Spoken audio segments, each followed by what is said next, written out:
Mesdames et messieurs, nous allons recevoir notre humoriste.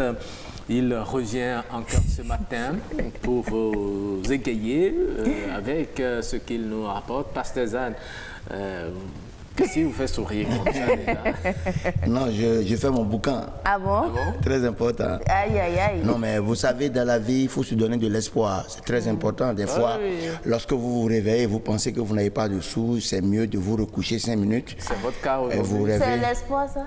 Oui, oui, l'espoir, ça se trouve partout. Aujourd'hui, je vais vous parler de l'espoir du prisonnier. Vous savez, le prisonnier, lorsqu'on l'enferme, il se dit que tout est fini. Mais c'est faux lorsque vous allez là-bas, parce que j'ai été là-bas. Moi, je... Ah bon? Oui, ouais, je viens témoigner. Vous avez été prisonnier? Non, ne me demandez pas ce qui m'a amené là-bas. Bon. Mais je vous parle de l'espoir qui était là-bas. Vous avez été prisonnier? Non, j'ai vécu l'expérience. Ah, d'accord, ok, d'accord, on a compris. Voilà, parce que vous savez, moi je suis un gars, je dis de quoi il s'agit quand je finis de faire l'expérience. D'accord. Tu vois, moi j'ai constaté que la meilleure manière de vivre sur la terre, en dehors même de la prison, c'est d'avoir l'espoir du prisonnier.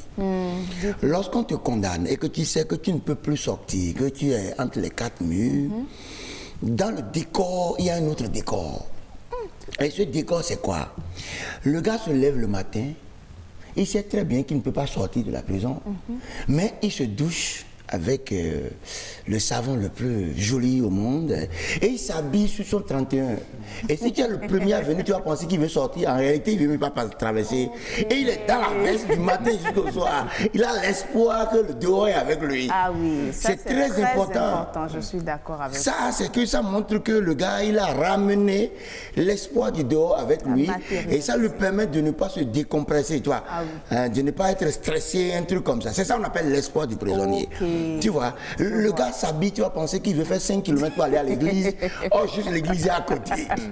Tu vois? Il a ramené l'église dans sa tête. Non, l'église est là. Non, il a ramené la distance qui lui permet de jouir en lui. Tu vois, c'est ça l'espoir. Donc c'est pour cela. C'est cet espoir que vous désirez avoir?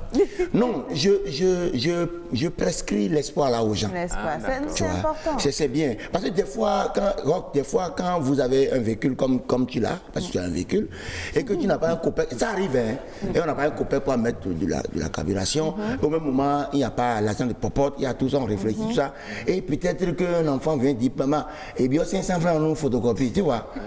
C'est compliqué. Tu t'arranges pour lui en donner? Mais si, on s'arrange comment? Si tu n'as pas l'espoir d'en faire, pour comprendre que dans la vie, un homme doit être dans de l'espoir du prisonnier, on est passé à l'espoir d'en faire. Non, mais c'est l'espoir du prisonnier que l'espoir d'en faire. Parce que l'espoir d'en faire, c'est l'espoir du prisonnier. La prison, c'est l'enfer. Mais pour ne pas être dans le désespoir tout le temps, tu es dedans, mais tu penses que tu es dehors. Oh, ça fait trop plaisir. Je te dis, quand je me réveille le matin, que je constate que les gars s'habillent sur le 31. Qu'est-ce qui fait plaisir? Non, quand je les vois, quand ils s'habillent sur le 31, je pense qu'ils veulent sortir. En réalité, ils sont avec moi. Tu vois, je me retrouve toujours avec eux. Vous vous moquez d'eux? Non, j'ai eu une leçon par rapport à ça. Sérieusement, tu vois, le gars, par exemple, il sait très bien que il y a une entre 17h et 18h. Je ne sais pas. Non, je t'informe. Ah, d'accord. On laisse, chaque prisonnier s'épanouir, un truc comme ça. Et du coup, les gens fabriquent spaghettis, attiomon, des trucs comme ça. Et dans le rôle, quand on vous enferme, quelqu'un dit attiomon et nous botons mais à tout à et deux botons mais à tout à. Vous êtes toujours à l'intérieur. Et on te fait du plaisir. C'est comme si tu manges à ton là, automatiquement, tu vas sortir de la vie. Tu as des mois à faire. Hein. D'accord, ok. C'est très important. Merci beaucoup, hein, Pasteur Zane. On a constaté que vous avez beaucoup à dire sur la vie carcérale. On va vous consacrer bientôt un documentaire. Vous allez nous parler de comment ça se passe là-bas. Seulement que vous ne nous avez pas parlé de comment je suis parti là-bas. Non. Pasteur Zane. Le monsieur qui a l'espoir du prisonnier. Ah oui. Oh, ouais, c'est très important de l'avoir. C'est très important. C'est très important. Okay, oui, l'espoir, c'est la base. C'est la patience. Vous savez, moi, je ne savais même pas que vous avez prévu ce clip-là. Hein. N'est-ce pas? Le clip de Maougnon, là, tu vois. Actuellement, nos sons ne sont plus dans cette vision d'avoir des garçons pour Maougnon. Des sonagnons. Des sonagnons, non, les maougnons, sonagnons, les gnons là. Non, c'est Egbeignon. C'est Egbeignon qui les préoccupe. Donc changer de nom. Non, mais justement, donc la vie s'impose d'une manière bizarre. Nous, ben, on ne peut rien. Dans ce pays, tu vois, les gens font la promotion du droit des enfants. Oh, nous, avant, personne ne nous demandait ce qu'on allait manger à midi. Hein. On nous impose parce que si chaque enfant, ben, on est 7, si chaque enfant doit donner sa préférence, notre papa ne pourrait pas avoir, voilà, les moyens de donner à chacun. En effet. En effet, tu vois, donc on t'impose cela.